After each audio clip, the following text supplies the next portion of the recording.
Cookery சேனலை பார்த்து யார் வேணாலும் சமையல் பண்ணலாம். ஆனா சுவையான சமையல் பண்றது எப்படி? நான் இதயம் நல்லெண்ணெயில சமையல் பண்றேன். ஆஹா ஓஹோன்னு பாராட்டுறாங்க. நீங்களும் இதயம் நல்லெண்ணெயில சமையல் பண்ணுங்க, பாராட்ட வாங்குங்க.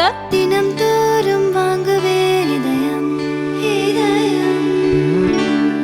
நம்மிடையே சிறப்புரை வழங்கவிருக்கிற தமிழர் தலைவர் ஐயா ஆசிரியர் அவர்களே, அனைவரையும் வரவேற்று சிறப்பித்திருக்கிற வழக்குரைஞர் வீரமர்த்தினி அவர்களே, இந்நூலை அறிமுகப்படுத்தி உரையாற்றி அமர்ந்திருக்கிற திராவிடர் கழகத்தின் பொருளாளர் மாண்புமிகு வி குமரேசன் அவர்களே,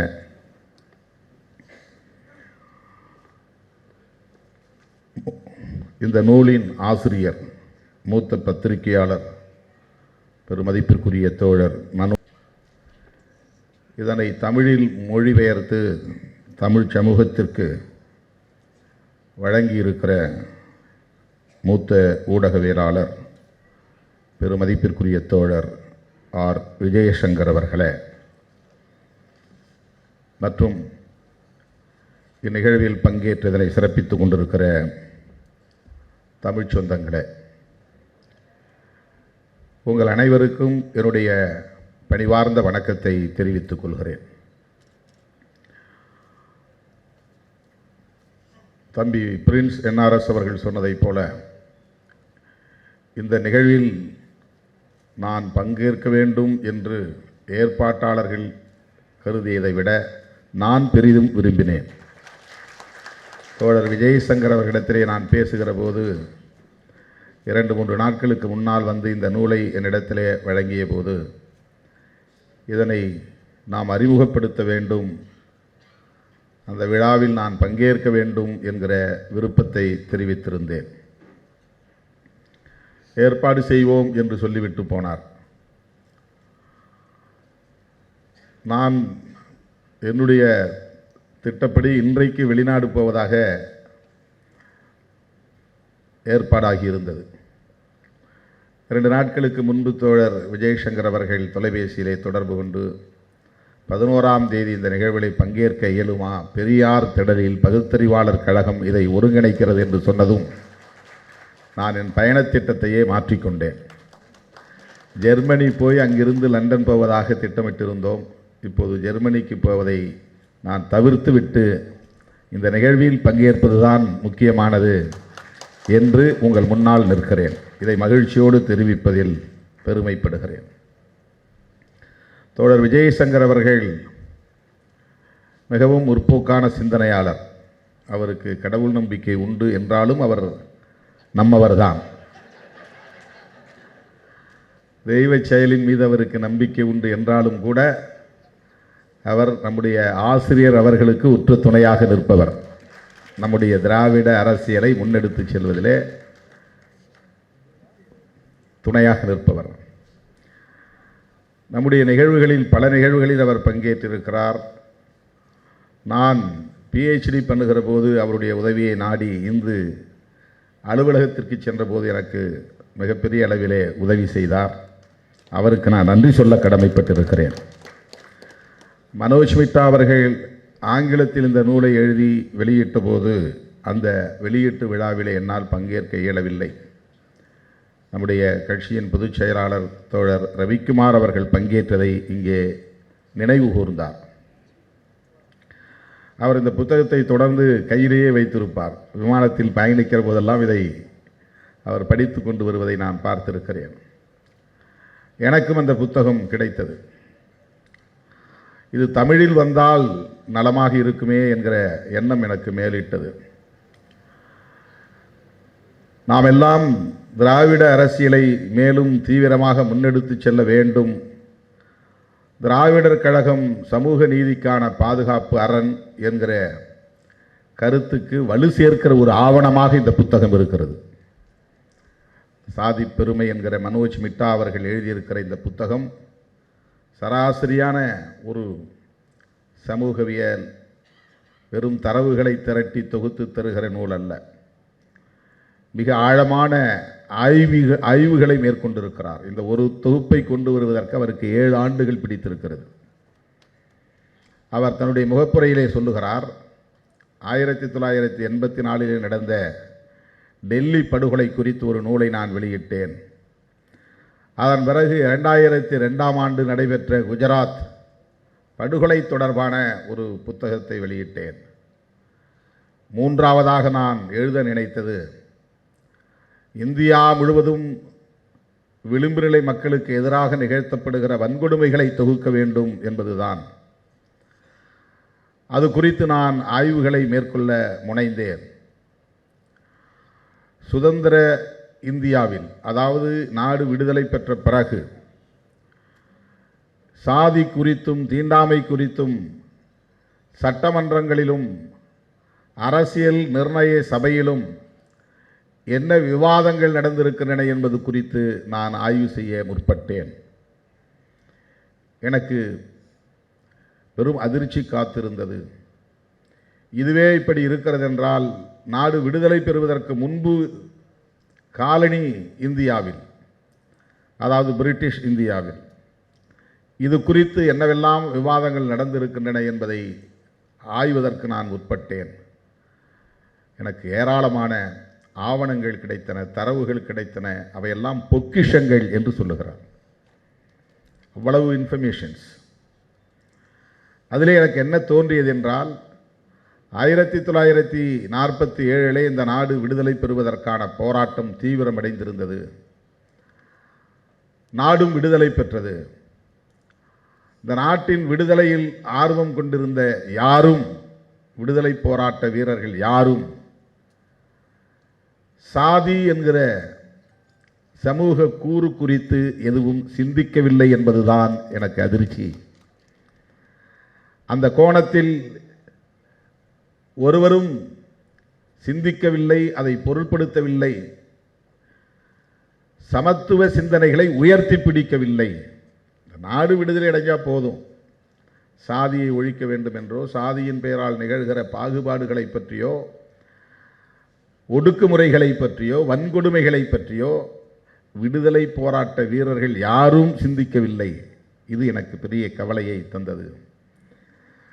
எந்த அளவுக்கு ஒரு சமூக பொறுப்பாளராக ஹைதராபாத்திலே பிறந்தாலும் ஒரு பெரியாரிய மாணவராக அவர் இருக்கிறார் என்பதை நம்மால் உணர்ந்து கொள்ள முடிகிறது.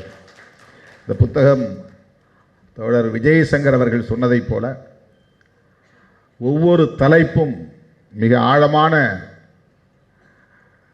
தரவுகளை கொண்டிருக்கிறது. டேட்டாஸ், நிறைய செய்திகளை நமக்கு தருகிறது. இந்த நூலை படிக்கிற ஒவ்வொருவரும் திராவிட அரசியல் எவ்வளவு இன்றியமையாத தேவை என்பதை உணர்ந்து கொள்ள முடியும். பல பேர் இன்றைக்கு திராவிடமே தமிழர்களின் எதிரி என்று அரைவே காட்டுத்தனமாக உளறிக் கொண்டிருக்கிறார்கள்.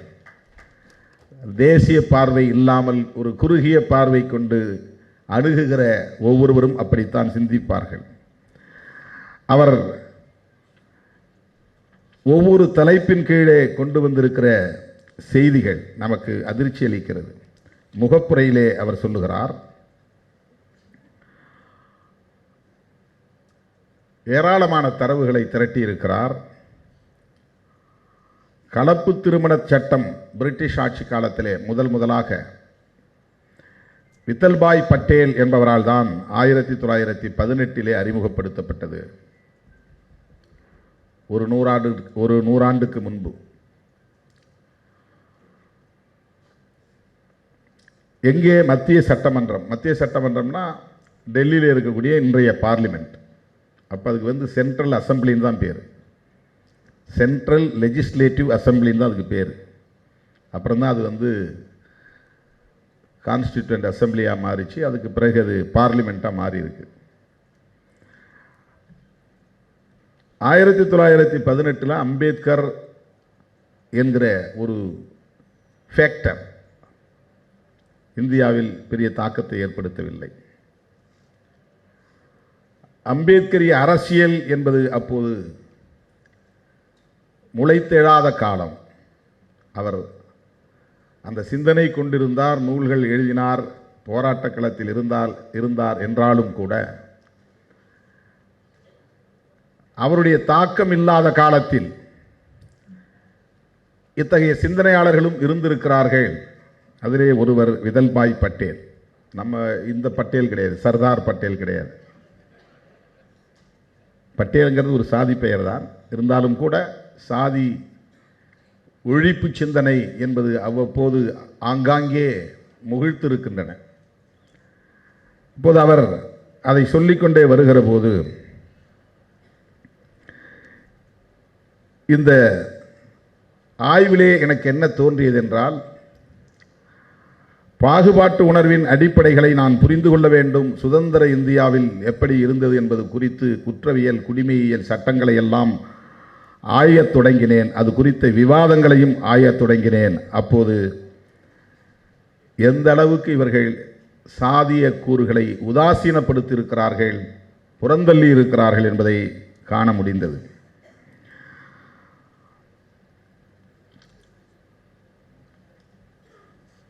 இதை தொகுப்பதற்கு நான் எடுத்த முயற்சியில் நான் அறிந்து கொண்டது, இதை 2 பாகங்களாக அல்லது 3 பாகங்களாக கொண்டு வர வேண்டும் என்பதுதான். முதல் பாகத்திற்கே எனக்கு 7 ஆண்டுகள் பிடித்திருக்கிறது. இதற்கு பிறகுதான் இனி அடுத்தடுத்து அவர் தொகுத்து வைத்திருக்கிற தரவுகளை எல்லாம் புத்தகங்களாக்க வேண்டிய நிலை. அந்த போராட்டத்தில் முதல் செய்தி, விடுதலை போராட்ட வீரர்கள் யாரும் சமத்துவத்தை உயர்த்தி பிடிக்கவில்லை என்பது ஒரு அதிர்ச்சி. 2வது செய்தி, சமூகத்தை அல்லது தேசத்தை ஈர்க்கக்கூடிய அளவுக்கு பேராளுமையாக விளங்கியவர்கள் மகாத்மா காந்தி, ஜவஹர்லால் நேரு போன்ற அந்த தலைவர்கள் தொடர்பாக இந்த சமூகம் உருவாக்கி வைத்திருக்கிற பிம்பம் அது நேர்மையானதாக இல்லை. அதற்கு அவர் சொல்லுகிறார், சாதி அமைப்பு சீர்திருத்த வரலாற்றில் எம்.கே. காந்திக்கு, மகாத்மா என்று அதிகமாக அறியப்பட்டவருக்கு கேந்திரமான பங்கு இருக்கிறது. ஆனால் இந்த குறிப்பிட்ட பின்னணியை பொறுத்தவரையில் அவர் பெரும்பாலும் ஒரு மகாத்மாவாக வெளிப்படவில்லை. காஸ்ட் இஷ்யூ என்று வருகிற போது அவர் ஒரு மகாத்மா இல்லை. இது அவருடைய தீர்ப்பு அல்லது கணிப்பு. ஜவஹர்லால் நேரு அவர்களை பற்றி இந்த சமூகம் ஒரு பிம்பத்தை உருவாக்கி இருக்கிறது. ஆனால் சாதியை பொறுத்தவரையில் அவர் எவ்வாறு இருந்தார் என்றால், சாதி அமைப்பு சீர்திருத்தம் குறித்த கதையாடல்களில் நேரு ஒரு கௌரவ வேடத்தில் தான் வந்தார். அவர் சீர்திருத்தத்தை ஆதரிக்கவும் இல்லை, சீர்திருத்தத்தை எதிர்க்கவும் இல்லை என்று பதிவு செய்திருக்கிறார். சீர்திருத்தத்தை ஆதரிக்கவும் இல்லை, சீர்திருத்தத்தை எதிர்க்கவும் இல்லை. ஜவஹர்லால் நேரு ஒரு கௌரவ வேடத்தில் தான் வந்து போனார். இந்த மதிப்பீட்டை நாம் புரிந்து கொள்ள வேண்டும். அப்போது காங்கிரஸ் கட்சி எப்படியாக இருந்தது? அதுக்கு அடுத்து தான் சொல்றாரு, விடுதலை போராட்ட வீரர்கள் கட்டாயமாக சமத்துவத்தை உயர்த்தி பிடிப்பவர்களாக இருந்திருக்கவில்லை.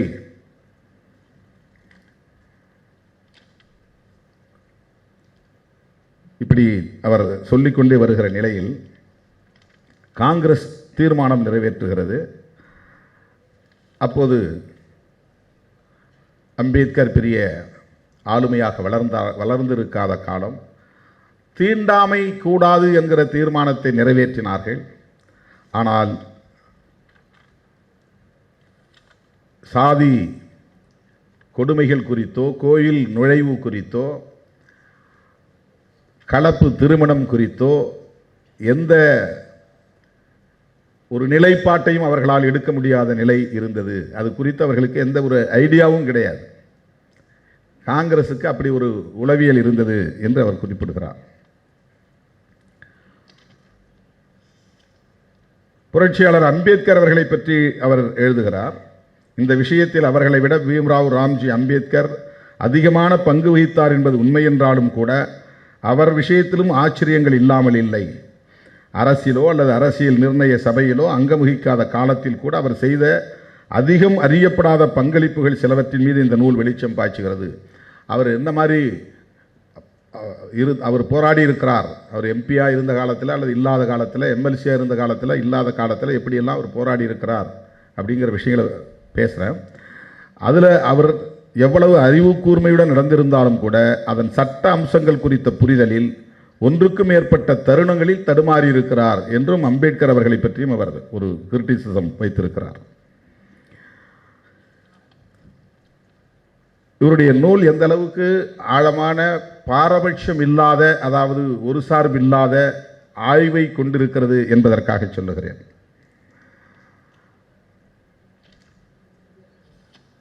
நாக்பூரில் நடந்த காங்கிரஸ் மாநாடு முதலே தீண்டாமைக்கு எதிராக காந்தி பெரிதாக பேசினாலும் 1920 நாக்பூர் கோயில் நுழைவு தொடர்பான சட்ட விஷயத்தில் அவர் ஈடுபட மேலும் 12 ஆண்டுகள் பிடித்தன. அந்த கணக்கு என்ன கணக்குன்னா 1932. 1932 என்ன நடந்ததுன்னா பூனா பேக்ட்.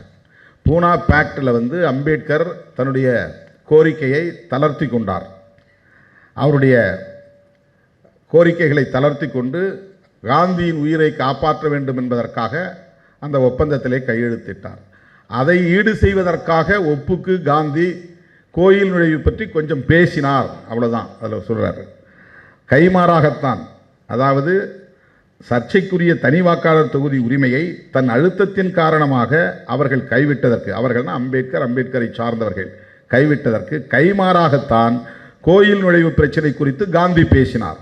1932 ஏற்பட்ட ஒப்பந்தத்திற்கு பிறகும் கூட காந்தி அனைத்து கோவில்களுக்குள்ளும் தீண்டத்தகாதவர் செல்வதற்கான உரிமை குறித்து பேசவில்லை. இதெல்லாம் நமக்கு தெரிய வேண்டிய வரலாறு. நாம் இன்னைக்கு காங்கிரஸோடு இருக்கிறோங்கிறது வேற, இன்னைக்கு இருக்கிற காங்கிரஸ் வேற, அன்னைக்கு இருந்த காங்கிரஸ் வேற. ஆனால் அந்த காங்கிரஸுடைய மைண்ட் செட் அப்படிங்கிறது ஒரு பாரம்பரியமாக எப்படி எவால்வ் ஆகி வரும் அப்படிங்கிறதுக்கு நான் சொல்கிறேன். அந்த காலத்தில் அப்படி இருந்தது. இன்றைக்கு மதசார்பின்மையை காப்பாற்றுவதிலே காங்கிரஸ் உறுதியாக இருக்கிறது. அரசமைப்பு சட்டத்தை உயர்த்தி பிடிக்கிறது, சமத்துவத்தை உரத்து பேசுகிறது. ஆகவே இன்றைக்கு ராகுல் காந்தி தலைமையிலான காங்கிரஸ் நம்முடைய கருத்தோடு, திராவிடர் கழக கருத்தியலோடு, திராவிட இயக்க அரசியலோடு இணைந்து இயங்குகிறது. அதை நாம் புரிந்து கொள்ள வேண்டும். உடனே காங்கிரஸை ஐயாவை வச்சுக்கிட்டு விமர்சித்து விட்டார் திருமாவளவன் என்று திரிபுவாதம் செய்வார்கள். இதில் அம்பேத்கர் அவர்களை பற்றிய கிரிட்டிசிசமும் குறிப்பிட்டு காட்டியிருக்கிறேன் தோழர்களே. அதுக்கு அடுத்தவர் முதலிலே கீழ்சாதியினருக்கு ஒதுக்கப்பட்ட தண்டனை கொள்கைங்கிறதுக்கு நமக்கு இன்னைக்கு ஆதாரமாக நாம் ஏன் மனுஸ்மிருதியை பேசுகிறோம்னா, மனுஸ்மிருதிங்கிறதே ஒரு லா தான். அது தண்டனையை பற்றி பேசுகிறது, 4 வர்ணங்களை பற்றி பேசுகிறது. பார்ப்பனர்களுக்கு தண்டனை இல்லை, கொலை குற்றத்திற்கு கூட தண்டனை கிடையாது. சூத்திரர்களுக்கு எவ்வளவு கடும் தண்டனை, அதையெல்லாம் நாம் பார்த்திருக்கிறோம். இதுதான் பிரிட்டிஷ் ஆட்சி காலத்திலும் நடந்திருக்கிறது, நாடு விடுதலை பெற்ற பிறகும் அது நிகழ்ந்திருக்கிறது. அதில் நாம் இப்போ உங்கள் மவுண்ட் ரோடில் ஒரு சிலையை பார்க்குறோம்ல, குதிரை மேலே இருக்கிற சிலை, அந்த சிலையை பற்றி ஒரு குறிப்பிட்டு இருக்கிறார். அது யாருடைய சிலை? அது சர் தாமஸ் மன்றோ. அவர் மதராஸ் பிரசிடென்சியுடைய கவர்னர். அவர் தான் ஒரு சட்டத்தை அறிமுகப்படுத்துகிறார், மதராஸ் ஒழுங்குமுறை சட்டம், சென்னை ஒழுங்குமுறை சட்டம். அந்த சட்டத்தில் கீழ்சாதியினருக்கு ஸ்டாக்ஸ் அப்படிங்கிற அடிப்படையிலான ஒரு தண்டனையை கொடுக்குறாங்க. ஸ்டாக்ஸ் அப்படின்னா தொலைகள் இட்ட மரச்சட்டகத்தில் கீழ்சாதிக்காரங்க சின்ன சின்ன தப்பு செய்தாலும் அந்த காலை நுழைச்சி விட்டுருவாங்க, நடக்க முடியாது, மூவ் ஆக முடியாது. மணிக்கணக்கில், நாள் கணக்கில் அவங்க அப்படியே நின்றுக்கிட்டு இருக்கணும். அந்த தண்டனைக்கு பெயர் ஸ்டாக்ஸ். அது தொடர்பான 4 வழக்குகள் அவர் எடுக்கிறார். 4 வழக்குகளை பற்றி ஆய்வு செய்து அந்த 4 வழக்குகளையும் தீர்ப்புகளையும் நம்மிடத்தில் தருகிறார். இதெல்லாம் இந்த சமூகத்தை பற்றி நாம் புரிந்து கொள்வதற்கான மிக முக்கியமான ஒரு பதிவு. ஒழுங்குமுறை சட்டம் 10வது பிரிவு. இதை கொண்டு வந்தவர் யாருன்னா சர் தாமஸ் மன்றோ. அவரை பற்றி ராஜாஜி என்ன சொல்கிறாரு அப்படின்னா, ராஜாஜி சில ஐஏஎஸ் படிக்கிறவங்களுக்கு, ஐபிஎஸ் அந்த காலத்தில் ஐசிஎஸ் அந்த மாதிரி படிக்கிறவங்க மத்தியில் உரையாற்றுகிற போது, நீங்கள் ஒவ்வொருவரும் கட்டாயம் சர் தாமஸ் மன்றோவை படிக்க வேண்டும் என்று அவர் சொன்னதாக இங்கே மேற்கோள் காட்டுகிறார். அதாவது ஒரே நேரத்தில் மன்றோ எப்படிப்பட்டவருங்கிறதும் சொல்கிறாரு. அன்னைக்கு பிரீமியராக இருந்த ராஜாஜியின் உளவியல் எப்படி இருந்தது என்பதையும் அதில் அவர் பதிவு செய்கிறார். தண்டனை வழங்கும் விஷயத்திலும் சாதிய பாகுபாடு காட்ட வேண்டும் என்கிற சிந்தனை அப்போது மிகவும் மதிக்கப்பட்ட பிரிட்டிஷ் நிர்வாகியான தாமஸ் மன்ரோவினால் தான் அறிமுகப்படுத்தப்பட்டது. அவர் குதிரை மீது அமர்ந்திருக்கும் சிலையை சென்னையின் முக்கியமான ஒரு சந்திப்பில் இன்றும் காணலாம். சுதந்திரத்திற்கு முன்னும் பின்னும் மெட்ராஸ் மாகாணத்தை, மெட்ராஸ்னால் நம்ம உடனே சென்னை மட்டும்தான் நினைக்கிறோம். மெட்ராஸ் பிரசிடென்சிங்கிறது விசாகப்பட்டினம் வரல இருந்துச்சு. திருவிதாங்கூர் மகாராஜா அந்த சமஸ்தானத்தை தவிர கேரளாவின் பல பகுதி மெட்ராஸ் பிரசிடென்சிக்குள்ளே இருந்துச்சு. கேஜிஎஃப் வரையிலும் பெங்களூர் வரையிலும் கூட மெட்ராஸ் பிரசிடென்சிக்குள்ளே இருந்துச்சு.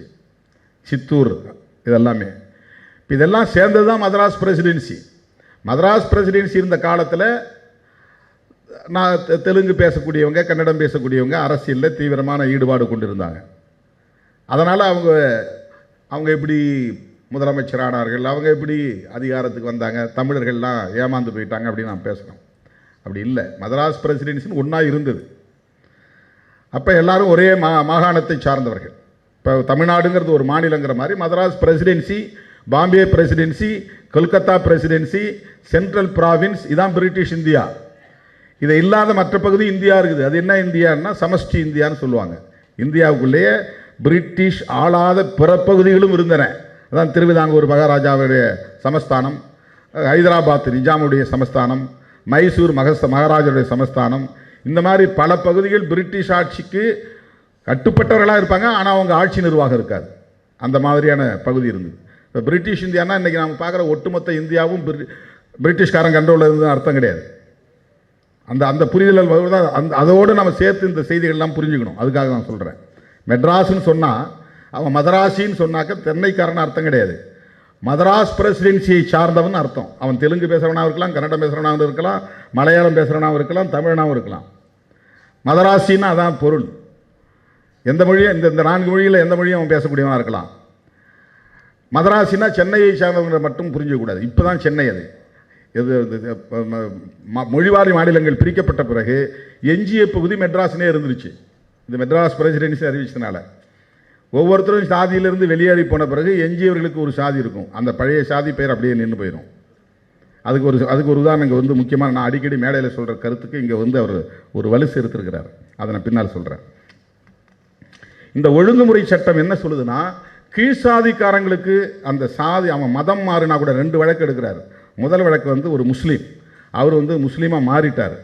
யாருன்னா பிரிட்டிஷ் அரசுக்கும் நபி சாஹேப் என்பவருக்கும் இடையில் 1883 ஒரு வழக்கு நடக்குது. த குயின் வர்சஸ் நபி சாஹேப். அவங்க என்னென்னா ஒரு படி தாலியும் அளக்கிற படியையும் ஒரு செப்பு நாணயத்தையும் 8 அணா செப்பு நாணயத்தையும் திருடிட்டார்னு அவர் மேலே வழக்கு. அதுக்கு அவருக்கு இந்த சட்டகத்துக்குள்ளே இருக்கிற ஸ்டாக்ஸுங்கிற தண்டனையை கொடுக்கறதா இல்லையாங்கிறது தான் அவர் கொடுத்துட்றாங்க. ஆனால் அவர் என்ன கிளைம் பண்ணுறாருனா, நான் கீழ் சாதி இல்லை, நான் முஸ்லீம் அப்படின்னு கிளைம் பண்ணுறார். அப்போ இவங்க என்ன தீர்ப்பு சொல்கிறாங்கன்னா, நீ மதம் மாறினா கூட சாதி தான் எங்களுக்கு அளவுகோல். நீ மதம் மாறிய பிறகு பழையபடி அதே சாதிய கலாச்சாரங்களை ஆச்சாரங்களை நீ பின்பற்றுகிறாயா சமூகத்தில்? உன்னுடைய சமூக தகுதி என்ன? உன்னுடைய பொருளாதார நிலை என்ன? உனக்கு ஏதாவது நிலம் இருக்கா? இதெல்லாம் பார்த்து முஸ்லீமாக இருந்தாலும் நீ பழைய சாதி முறையை பின்பற்றினால், அந்த சமூகத்தோடு இழைந்து வாழ்ந்தால் உனக்கு அந்த தண்டனை உண்டு. அப்படி தான் சொல்கிறாங்க. இப்போ கீழ் சாதிக்கு மோசமான தண்டனையை கொடுக்க வேண்டும் என்கிற சிந்தனை எங்கிருந்து வருது? மனுஸ்மிருதியிலிருந்து வருது. இப்போ நாடு விடுதலை பெற்ற பிறகும் அதுவே நீடிக்கிறது. அப்படி ஒரு சட்டம் கொண்டு வந்திருக்கிறான். அந்த சட்டத்தை நடைமுறைப்படுத்தும் போது இந்த வழக்கெல்லாம் வருது. 2வது வழக்கு ரட்டிகாடு வர்சஸ் கொண்டா ரெட்டி. இந்த 2 பேருக்கும் இடையில் நடக்கிற வழக்கு. அதில் அவர் கிறிஸ்தவர் ஆயிட்டார். யார்? அந்த முஸ்லீம் ஆயிட்டார். இவர் கிறிஸ்தவர் ஆயிட்டார். முன்பு தீண்டத்தகாதவர்களாக கருதப்படும் மாலா சாதியில் பிறந்தவர். இவர் இன்னைக்கு மாலான்னு சொல்கிறாங்களா ஆந்திராவில், அவங்க மாலா சாதி. தெலுங்கு பேசும் இந்த சாதியினர் தீர்ப்பில் பறையர் என்கிற பொது பெயரால் குறிப்பிடப்படுகின்றனர். அந்த ஜட்ஜ்மெண்ட்டில் என்ன போட்டிருக்காங்கன்னா பறையான்னு போட்டிருக்காங்க. இப்போ சில பேர் கிளம்பியிருக்கிறான், ரெட்டமிலை சீனிவாசன் பறையர்களுக்காகத்தான் பாடுபட்டார்னு ஒரு குறிப்பிட்ட சாதிக்கான தலைவராக சுருக்கி சொல்கிறான். அவர் அப்படி பறையருங்கிற சாதி பற்றோடு அவர் இயங்கலை. அன்டச்சபிள்ஸ் அனைவருக்குமான ஒரு தலைவராக இருந்தார். பறையா என்கிற சொல் என்பது ஒரு பொது சொல், காமன் டெர்மினாலஜி. அது உலகம் முழுக்க சர்வதேசம் முழுவதும் பயன்படுத்தக்கூடிய ஒரு பொது பெயர். அது அப்போல்லாம் என்னென்ன சாதி இங்கே இருக்குங்கிறது யாருக்கும் தெரியாது, பட்டியல்படுத்தப்படலை, அப்போல்லாம் ஷெட்யூல் பண்ணலை. தமிழ்நாட்டுக்குள்ளே எத்தனை சாதி இருக்குது, ஆந்திராவுக்குள்ளே எத்தனை சாதி இருக்குது, அல்லது மதராஸ் பிரசிடென்சிக்குள்ளே எத்தனை அன்டச்சபிள் காஸ்ட் இருக்குங்கிறதெல்லாம் யாருக்கும் தெரியாது. அப்படி யாரும் பட்டியல்படுத்தலை, ஷெட்யூல் பண்ணலை. ஆனால் அன்டச்சபிள்ஸ் அவங்கள பறையாங்கிற ஒரு பொது பெயரில் அழைத்திருக்கிறாங்க. அது அந்த ஜட்ஜ்மெண்ட்லேயே இருக்குன்னு அது எழுதுறாரு. பறையர் என்கிற பொது பெயரால் குறிப்பிடப்படுகின்றார். தமிழ் பேசுவரிடையே பறையர் என்கிற ஒரு குறிப்பிட்ட சாதி இருந்தபோதும் மெட்ராஸ் மாகாணத்தில் அனைத்து தீண்ட தகாதவரையும், மெட்ராஸ் மாகாணத்தில்னா மெட்ராஸ் மட்டும் நினைக்காதீங்க, தமிழ்நாட்டை மட்டும் நினைக்காதீங்க, மெட்ராஸ் பிரசிடென்சி, ஆந்திரா, இன்றைய தெலுங்கானாவுடைய ஒரு பகுதி, கர்நாடகாவுடைய ஒரு பகுதி, கேரளாவுடைய ஒரு பகுதி, மொத்த தமிழ்நாடு எல்லாம் சேர்ந்தது தான் மதராஸ் பிரசிடென்சி. மெட்ராஸ் மாகாணத்தில் அனைத்து தீண்டத்தகாதோரையும் பறையர் என்று அழைப்பதை வழக்கமாக இருந்தது. இப்படி ஒரு சொல்கிறார். இதில் சொல்லிட்டு கிறிஸ்தவனா நீ மாறி இருந்தாலும் முழுமையாக கிறிஸ்தவனாக மாறாமல் அந்த பழைய முறையை சாதியை பிடிச்சிட்டு நீ நின்றுனா நீ கீழ் சாதிக்காரன் தான் எடுத்துக்குவோம், அப்படி தான் உனக்கு தண்டனை கொடுப்போம். அப்போது இந்த சட்டம் என்ன பார்க்குறதுனா ரிலீஜனை ஒரு ஃபேக்டராக எடுக்கலை, காஸ்ட்டை ஒரு ஃபேக்டராக எடுக்கிறான். இந்திய மண் முழுவதும் எந்த பிரச்சனையை தொட்டாலும் காஸ்ட் தான் பேசிக் ஃபேக்டர். அதை வச்சு தான் எல்லாத்தையுமே முடிவு பண்ணுறான். சட்டத்தை இயற்றுவதாக இருந்தாலும் சரி, வேறு என்ன விதமான ஒரு நிலைப்பாடுகளை எடுப்பதாக இருந்தாலும் சரி, சாதியை ஒரு அளவுகோலாக கொள்கிறான். இதில் இந்த வெள்ளைக்காரன் என்ன பண்ணுறான், அப்போ பனாரஸ், அதாவது வாரணாசி, இந்த காசி இருக்குங்க இல்லையா, காசி மோடியுடைய தொகுதி, அங்கே இருக்கக்கூடிய பார்ப்பனர்கள்லாம் போய் உங்கள் சட்டத்தில் பிராமணர்களுக்கு மரண தண்டனை இருக்குது, பிராமணர்களுக்கு மட்டும் மரண தண்டனை விலக்களிக்க வேண்டும், உடனே விலக்கு கொடுத்துட்றான். பிராமணர்களுக்கு மரண தண்டனை இல்லை. இது எங்கோட பொருத்தி பார்க்க வேண்டியது, மனுஸ்மிருதியோட பொருத்தி பார்க்க வேண்டியதாகுது. ஏன்னா மனு தர்மம் தான் சொல்லுது, மனு தர்மம் தான் சொல்லுது. இந்த மன்றம் என்ன சொல்கிறாரு, ஏன் நீங்கள் இப்படிலாம் செய்கிறீங்க, இந்த ஒரு முற்போக்கான ஒரு ஆளாக இல்லாமல் ஏன் அதை செய்கிறீங்க அப்படிங்கிறதுக்கு அவங்க என்ன அவரே என்ன சொல்லியிருக்கிறாரு, மன்றம் மேலே ஒரு ரயாத்து வாரி நிலவருவாய் அமைப்பினை அறிமுகப்படுத்துகிறாரு. அதில் மெட்ராஸ் மாகாணத்தில் இருந்த சற்றே முன்னேறிய சூத்திரர்களுக்கு புதிய வாய்ப்புகள் கிடைத்தன. சூத்திரர் கம்யூனிட்டிகளுக்கு அது ஒரு நல்ல பயன் தரக்கூடிய சட்டமாக இருந்துச்சுங்கிற மாதிரி சொல்ல வராங்க. இப்போ அது நல்ல ஒரு சட்டத்தை கொண்டு வந்து அதே சர் தாமஸ் மன்றோ ஏன் அந்த ஒரு கீழ் சாதிகளுக்கு கடும் தண்டனை கொடுக்கணுங்கிற நிலையை நியாயப்படுத்துகிறாரு அப்படிங்கிறது அவரையே சொல்ல வைக்கிறார். அதுக்கு என்ன சொல்கிறாருன்னா, இந்துக்களிடையே ஆதிக்கம் செலுத்திய பிரிவினருக்கு கீழ்சாதியினர் மீது இருக்கும் வெறுப்பினை, இந்த ஹேட்ரட் பாலிடிக்ஸ்ங்கிறாங்களே, ஹெட் பாலிடிக்ஸ், இந்த வெறுப்பு அரசியல். இன்னைக்கு பிஜேபி ஆர்எஸ்எஸ் முஸ்லீம்களுக்கு எதிராக அதை திரட்டி குவிக்கிறார்கள். ஆனால் இந்தியாவில் நீண்ட நெடுங்காலமாக உழைக்கும் மக்களுக்கு எதிரான, கீழ்சாதி மக்களுக்கு எதிரான ஒரு வெறுப்பு அரசியல் நீண்ட காலமாக இருக்கு.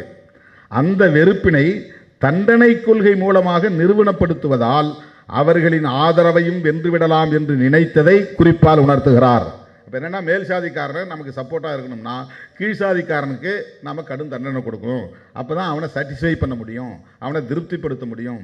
இந்த உளவியல் இருக்கு பாருங்க, இதுதான் BJP mind set, RSS mind set. ஏன் அவங்க வளரக்கூடாது, இங்கே ஏன் காலூன்றக்கூடாது, அவங்க வந்தால் என்ன ஆகும், இன்றைக்கே டெல்லியில் இருக்கிறதுனால என்ன நடந்துக்கிட்டு இருக்குங்கிறது உங்களுக்கு தெரியும். எப்படிப்பட்ட சட்டங்களை அவங்க கொண்டு வராங்க. இதுவரையில் இந்திய நாடாளுமன்ற அரசியல் வரலாற்றில் இல்லாத அளவுக்கு ஒரு எதேச்சதிகாரமான போக்கை, பாசிச போக்கை, எதை பற்றியும் கவலைப்படாமல், எந்த பொலிட்டிக்கல் எத்திக்ஸும் இல்லாமல் அவங்க நினைத்ததை சட்டமாக்குகிறார்கள். அதில் ஒன்று தான் சிஏஏ, மிக மோசமான ஒரு கொடிய சட்டம். வக்ஃபு திருத்த சட்டம் மிக மோசமான ஒரு கொடிய சட்டம்.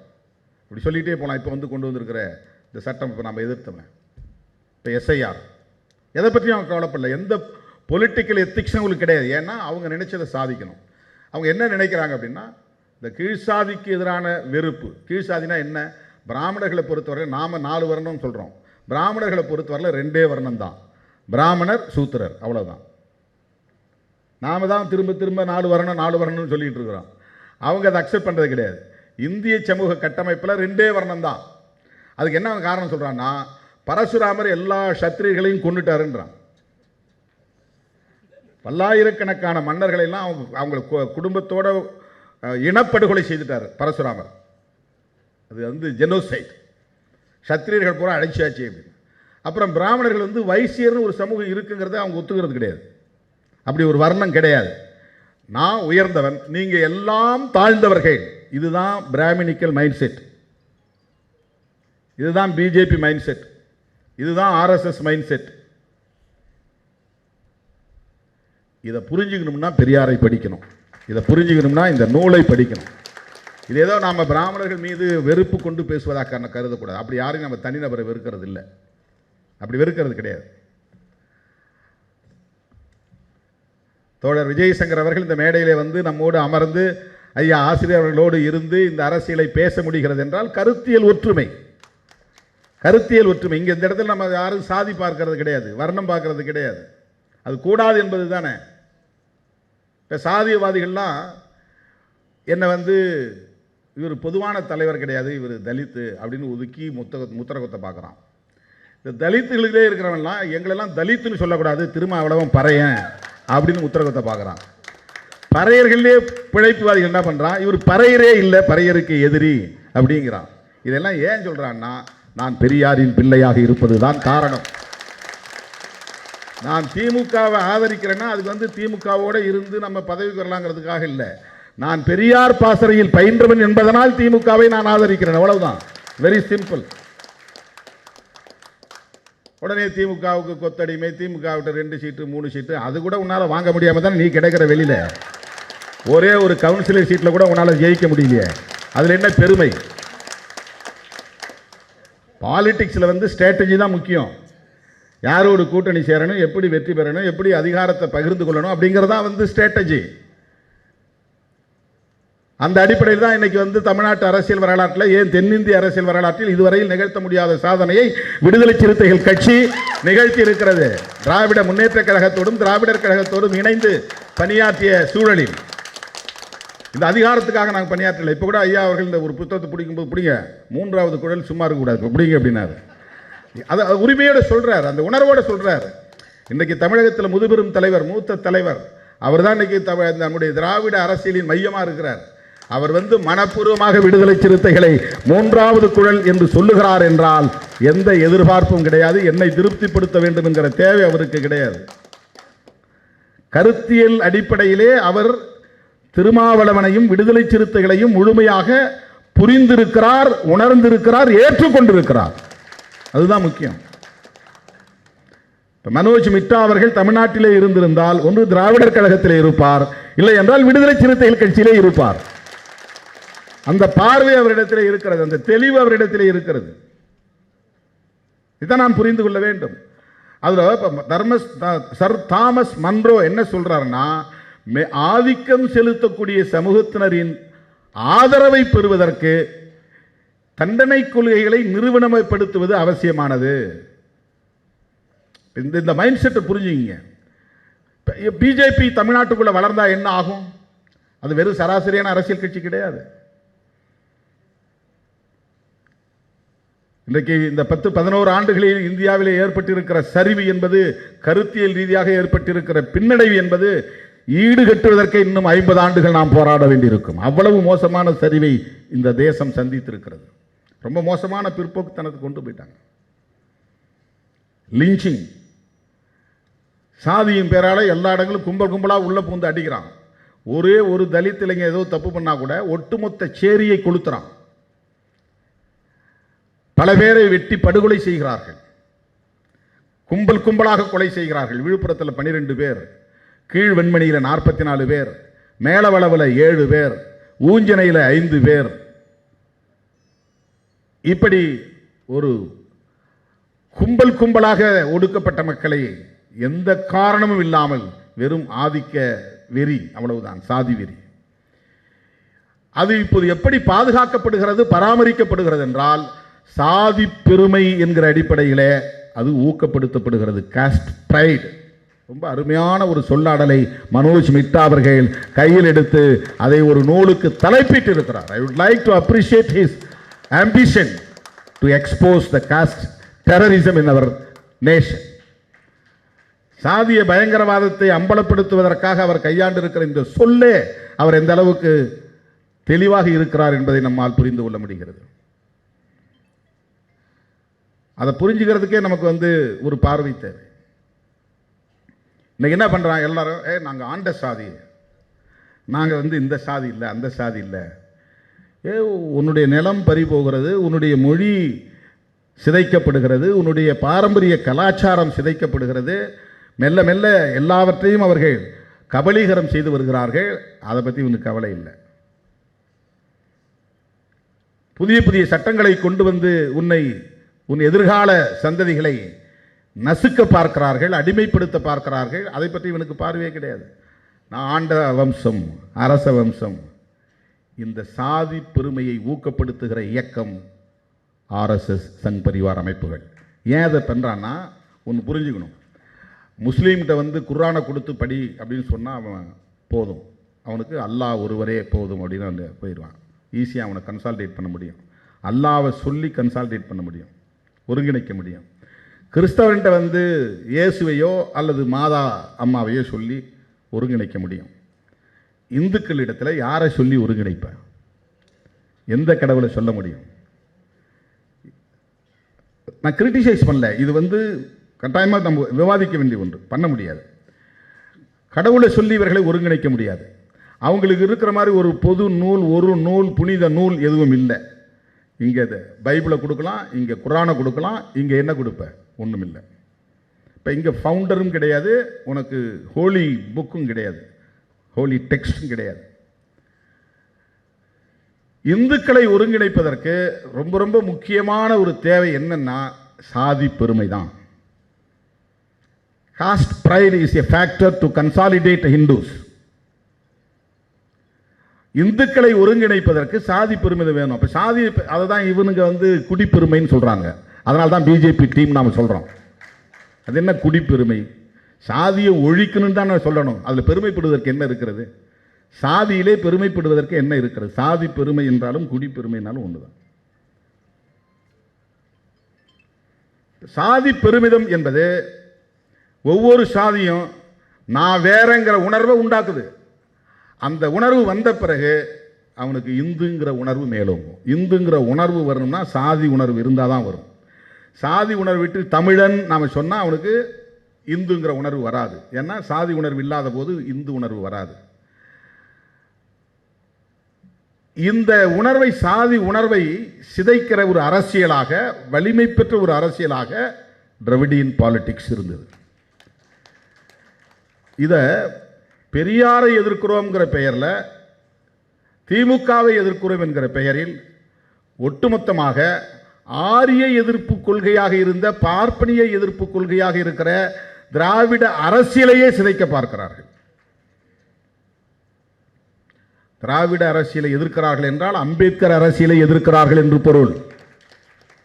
திராவிட அரசியலை எதிர்க்கிறார்கள் என்றால் தந்தை பெரியாரின் அரசியலை எதிர்க்கிறார்கள் என்று பொருள். திராவிட அரசியலை எதிர்க்கிறார்கள் என்றால் மகாத்மா ஜோதிபா பூலேவின் அரசியலை எதிர்க்கிறார்கள் என்று பொருள். திராவிட அரசியலை எதிர்க்கிறார்கள் என்றால் புரட்சியாளர் அம்பேத்கர், மகாத்மா பூலே ஆகியோர் முன்னெடுத்த சமூக நீதி அரசியலை எதிர்க்கிறார்கள் என்று பொருள். மனோஜ் மிட்டா அவர்கள் பேசும்போது சொன்னார், திராவிடான்னா ஏதோ இந்த ஒரு குறிப்பிட்ட பகுதி, ஒரு பர்டிகுலர் ஏரியா அப்படின்னு சுருக்கி பார்க்குறாங்க. அப்படி இல்லை. இது ஒரு நேஷனல் பர்ஸ்பெக்டிவ் தேவை. திராவிடியன் பாலிடிக்ஸ் உள்ள ஒரு தேசிய பார்வை தேவை. ஏன்னா அன்டச்சபிலிட்டிங்கிறது ஒரு குறிப்பிட்ட மாநிலத்துக்குள்ளே இல்லை, இது தேசம் முழுவதும் இருக்கிறது. சாதி என்பது ஒரு குறிப்பிட்ட தமிழ்நாட்டில் மட்டும் இல்லை. நம்ம தமிழ்நாட்டில் மட்டும் போராடி சாதியை ஒழிச்சிடுறதுக்கு இந்தியா முழுவதும் இருக்கிற ஒரு ஃபினாமினா இது. இது ஒரு நேஷனல் ஃபினாமினா. காஸ்ட் ஃபேக்டருங்கிறது, அன்டச்சபிலிட்டி என்கிறது, காஸ்ட் வயலன்ஸ் என்பது, டிஸ்கிரிமினேஷன் என்பது, இதெல்லாம் நேஷன் வைடு இருக்குது. அப்போ உனக்கு தேசிய அளவிலான ஒரு பார்வை தேவைப்படுகிறது. ஏன்னா நாம் இந்தியாவை ஒத்துக்கிட்டோம், கான்ஸ்டிடியூஷனை ஒத்துக்கிட்டோம். இந்த கான்ஸ்டிடியூஷன் நம்ம ஏற்றுக்கிட்ட பிறகு அந்த கான்ஸ்டிடியூஷனை இம்ப்ளிமெண்ட் பண்ணணும். அப்போ தான் இங்கே சமூகத்தில் சமத்துவத்தை உருவாக்க முடியும். அது சமத்துவத்திற்கான ஒரு ஆயுதம். அது தோழர்களே, மனோஜ் மிட்டா அவர்கள் இது தொடர்பாக 4 வழக்குகளை கையில் எடுத்தார். ஒன்று அந்த நபி முஸ்லீமாக மாறினது, இன்னொன்று கிறிஸ்தவராக மாறுறது, இந்த ரெட்டி காடு ஒன்று. அதுக்கடுத்து 2 வழக்கு. அந்த 2 வழக்குகள் என்னென்னா, இது மட்டும் நான் சொல்லி முடிச்சிடுறேன், ஐயா அடுத்து பேசணும். சாதியின் விதிகளை ஏற்றுக்கொண்டால், சாதி தலைவர்களின் அதிகாரத்தை ஏற்றுக்கொண்டால், சாதி கூட்டங்களிலும் சடங்குகளிலும் கலந்து கொண்டால், உண்மையில் அந்த சாதிக்காரராக தொடர்ந்தால் அவர் ஒழுங்குமுறை சட்டத்தின் வரம்பிற்குள் வருவார். இதுதான் அவங்க சொல்கிறாங்க அந்த ரெட்டிகாடு வழக்கில்.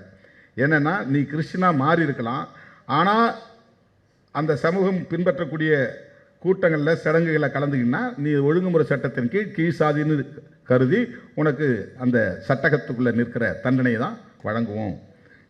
அதுக்கு அடுத்து வழக்கு உப்பளக்கோட்டையா நகரம். நகரங்கிறது ஒருத்தருடைய பேர். நகரம் ஒரு பறையர் அல்ல, சிறிது நிலம் வைத்திருக்கும் ஒரு கோவன்ட்லா விவசாயி என்பதை கவனித்தார்.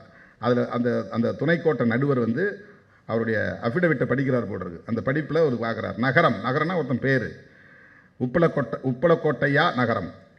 அவன் ஒரு பறையர் அல்ல, சிறிது நிலம் வைத்திருக்கும் கோவன்ட்லா விவசாயி என்பதை கவனித்தார். அதனால் அவனை தண்டனையை குறைக்கிறார். இப்போ பறையராக இருந்தால் அந்த தண்டனை குறைக்க மாட்டாங்க. அதுக்கு அடுத்து அவர் என்ன சொல்ல வர்றார், அதுதான் முக்கியமானது. ஸ்டாக்ஸ் தண்டனை. இதில் 4வது ஒரு வழக்கு. 4வது வழக்கு மாடசாமி நாடான்னா நாடார், இப்போ சொல்கிறோம் இல்லையா, அந்த நாடார். அதை அவருக்கு அதிலே எழுதியிருக்கிறார். சாணார் பிரிவிலிருந்து பின்னர் சமூகத்தின் மேல் நோக்கி சென்ற நாடார் பிரிவை சார்ந்தவர் தான் மாடசாமி நாடான். இப்போ நாடார்னு சொல்கிறாங்க, அப்போ சாணார்னு அழைக்கப்பட்டாங்க. அப்போ அவமதிப்பு தாக்குதல் அந்த குற்றத்துக்காக அவர் பண்ணுறாங்க. இவரும் கிறிஸ்தவ மதத்துக்கு மாறிடுறார்.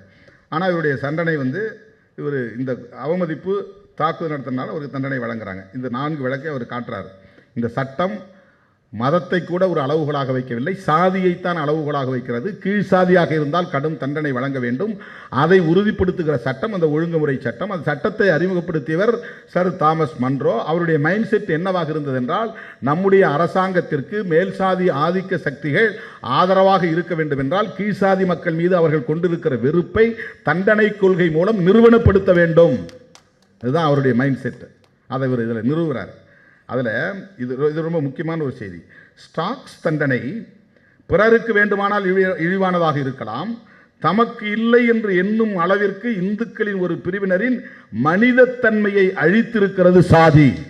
அதாவது கீழ் சாதியாக உணரக்கூடியவன் அதை இழிவுன்னு கருதக்கூடாது. அந்த மேல் சாதியாக இருக்கிறவனுக்கு வேணா அந்த துளைகள் போடப்பட்ட சட்டகத்துக்குள்ள கால்களை நுழைச்சி நிற்கிற தண்டனை அவனுக்கு இழிவாக நினைச்சா அவனுக்கு நினைக்கலாம், தப்பு இல்லை. ஆனால் கீழ்சாதிக்காரன் இது எனக்கு இழிவில்லைன்னு நினைக்கணும், அப்படி நினைக்கிறான். அந்த அளவுக்கு அவனுடைய மனிதத்தன்மையை இந்த சாதி அழித்திருக்கிறது. ரொம்ப நுட்பமான ஒரு விஷயம் இது. அதாவது மழை ஆள்றது இழிவானது இல்லை அப்படின்னு ஒரு மனுஷன் நினைக்க வைக்கிறான். மார்பகத்தில் துணி போடாமல் இருக்கிறது ஒன்றும் இழிவானது இல்லை அப்படின்னு ஒரு சமூகத்து பெண்களை நினைக்க வைக்கிறான். செருப்பு போடாமல் போகிறது ஒன்றும் இழிவானது கிடையாது, அது இதெல்லாம் வழக்கம்தான், நாங்கள் இப்படி தான், நாங்கள் செருப்பு போடாமல் தான் போவோம் அப்படின்னு அவனே ஏற்றுக்கொள்கிறான். கோயிலுக்குள்ளே நுழையக்கூடாது, அந்த கோயிலும் அவங்க தான் போவாங்க, நாங்கள் போக மாட்டோம், ஏன்னா நாங்கள் கீழ் சாதி. இந்த உளவியலை இந்த சமூகம் கட்டமைத்திருக்கிறது. இது எவ்வளவு குரூரமான ஒரு உளவியல், எவ்வளவு கேவலமான ஒரு உளவியல் இது. இந்த உளவியலை இங்கே நிறுவனப்படுத்தியிருக்கிறது. நிறுவி இருப்பது எதுன்னா காஸ்ட் ஸ்ட்ரக்சர் தான். இந்த social structure of the Hindu society அதுதான் அப்படி உருவாக்கி இருக்கிறது. இப்படி 4 வழக்குகளை அவர் சொல்றார். சொல்லிட்டு நிறைய இந்த மாதிரியான தரவுகளை, எக்கச்சக்கமான தரவுகள், ஒரு பாராவை வச்சுக்கிட்டு நம்ம 1 மணி நேரம் பேசலாம். அவ்வளவு இன்ஃபர்மேஷன்ஸ் இந்த சமூகத்தை பற்றிய ஒரு பெரிய ஒரு நீண்ட நெடிய ஆழமான ஒரு ஆய்வை நடத்தியிருக்கிறார் எழுத்தாளர் மனோஜ் மிட்டா அவர்கள். அவருடைய இந்த முயற்சியை நான் வெகுவாக பாராட்டுகிறேன். இந்த சாதி ஒழிப்பு களத்திலே போராடக்கூடிய ஒவ்வொருவரும், திராவிட அரசியலை உயர்த்தி பிடிக்கிற ஒவ்வொருவரும், சமத்துவத்திற்காக போராடுகிற ஒவ்வொருவரும் படிக்க வேண்டிய மிக முக்கியமான ஒரு ஆவணம் இந்த நூல் என்பதை சொல்லி இந்த வாய்ப்புக்கு நன்றி கூறி முடிக்கிறேன். நன்றி, வணக்கம்.